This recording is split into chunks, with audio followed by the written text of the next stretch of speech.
50 বছর কোরআনের তাফসীর করেছি সারা বাংলাদেশে, সারা পৃথিবীতে। আমাকে বানানো হয়েছে যুদ্ধ অপরাধী, আমাকে বানানো হয়েছে চোর, ডাকাত, হত্যাকারী, ধর্ষণকারী।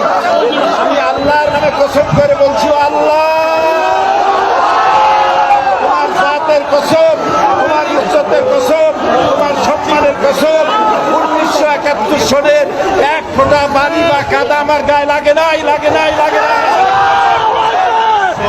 আমার শুধু কাজ ছিল কোরআনের প্রচার করা। নাস্তিকবাদীরা সহ্য করতে পারে নাই, জালিমরা বরদাস্ত করতে পারে নাই, যার জন্য আমাকে বন্দী করে রেখেছে। আমি শাহাদাতের তামান্না করি, আমি শহীদ হতে চাই, তবে চোর, ডাকাত ইত্যাদির বদনাম নিয়ে মরতে চাই না।